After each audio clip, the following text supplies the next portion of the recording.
जिला अस्पताल के परिसर में ट्रॉमा सेंटर के सामने बन रहे शव गृह मामले को लेकर नया मोड़ ले लिया है और धरने का दूसरा दिन हो गया है, जिसको लेकर अब समाज सेविका, बिजली महंत व अन्य संस्थाओं ने समर्थन दिया है और जिला अस्पताल के सीएमओ के खिलाफ खूब नारेबाजी की तथा मुर्दाबाद के नारे लगाए।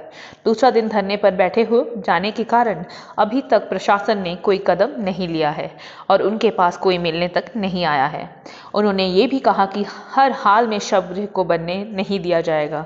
अभी शांति पूर्व तरीके से धरने पर बैठे हुए हैं। उन्होंने बताया कि जिला प्रशासन को कल का समय दिया गया है, अगर कोई समाधान नहीं निकला तो उग्र आंदोलन किया जाएगा और कल शाम से अनशन पर सभी समर्थन देने वाले संस्था बैठ जाएंगे तथा परिसर में रखा गया रेत, बजरी, सरिया इत्यादि को यहां से खुद ही उठा दिया जाएगा, जिसकी सारी जिम्मेदारी जिला प्रशासन की होगी। धरने प्रदर्शन में काफ़ी संख्या में लोगों का समर्थन मिला है।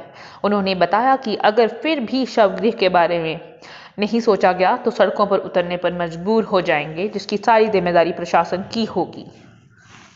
तकरीबन 1 बजे से हम दोपहर को यहाँ पहुँचे थे। डीसी ऑफिस गए, डीसी ऑफिस में वहाँ डीसी साहब बिजी थे, इसलिए ज्ञापन नहीं दे पाए। हम लोगों ने ज्ञापन भी व्हाट्सएप करा, कॉल करने की कोशिश करी, डीसी साहब ने फ़ोन नहीं उठाया। उसके बावजूद हमने यहाँ के विधायक को फ़ोन करना, उन्होंने भी कॉल नहीं उठाई। उसके बाद जब हमने देखा कि लोग कई दिनों से इसका विरोध कर रहे हैं, फिर भी प्रशासन के कान पे जूं तक नहीं रेंग रही है, ना कोई प्रशासन जवाब दे रहा है, ना ही हरकत में आ रहा है। तो यहाँ पे मिस्त्री लगे थे, हम लोगों ने उनको रोका और काम बंद करवा दिया। तो कल 1 बजे से यहाँ का जो कार्य है चला हुआ था, निर्माण कार्य, वो हम लोगों ने बंद करवाया। उसके बाद हम लोग यहाँ बैठे थे, इतनी देर में यहाँ के कानून साहब आके पूछते हैं क्या हुआ। हमने बोला हमने काम बंद करवाया, वो भी गुस्से में चले गए। उसके तुरंत बाद यहाँ से किसी ने पुलिस को फोन करा, पुलिस आई, हमारे से पूछा गया आप कब तक हैं। हमने बोला वैसे शायद शाम तक है, जब कोई हमारे से बात करने आएगा तो शाम को मुड़ जाएंगे। लेकिन दिन में 1 बजे से हम लोग बैठे हैं, ना तो यहाँ पे किसी ने प्रशासन ने बात करनी चाहिए, ना सीएमओ साहब ने बात करनी चाहिए। इसलिए हमने अपने इस धरना प्रदर्शन को कंटिन्यू कर दिया। सारी महिलाएं रात को बैठी थी, यहाँ पे अकेली महिलाएं बैठी थी और जमीन पे बैठी थी। उसके बाद हमने शाम को दरी मंगाई, बैठने का इंतजाम करा, यहाँ पे थोड़ी देर सोने का इंतजाम करा क्योंकि हम महिलाएं थे। उसके बाद शायद रात को यहाँ पे पुलिस आती रही, लेकिन हमारी बात नहीं उनसे इतनी हुई। आज हम लोगों ने सोचा था कि सबसे पहले हम सीएमओ साहब को पूछेंगे। मैं आप लोगों से एक चीज कहना चाहती हूँ, क्लियर करना चाहती हूँ, क्योंकि ये शवगृह पहले कहीं और बना रहे थे अपनी मर्जी से ही, जिसमें पूरे बिलासपुर की किसी की भी राय नहीं ली गई है कि यहाँ पे शवगृह बनना चाहिए या नहीं। वहां से रोका गया तो इन्होंने अपनी मर्जी से यहाँ पे इसको बनाना शुरू कर दिया।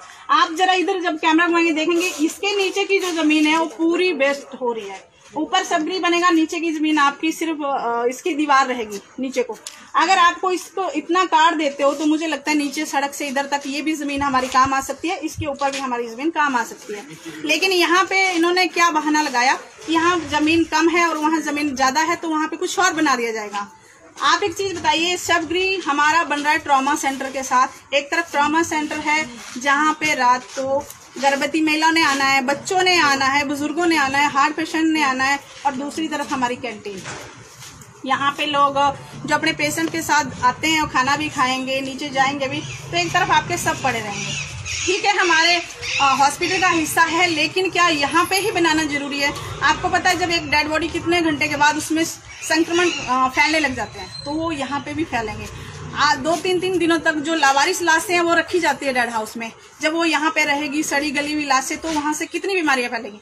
तो इसका मतलब ये हॉस्पिटल संक्रमण रोकने के लिए है या फैलाने के लिए है? वैसे ही आप देखते हैं इस हॉस्पिटल में यहाँ पे डॉक्टर ढंग के नहीं है, ना डॉक्टर मिलते हैं। आपको एक चीज बताएं, यहाँ पे अगर ये थी बिलासपुर से सुभाष चंद की रिपोर्ट।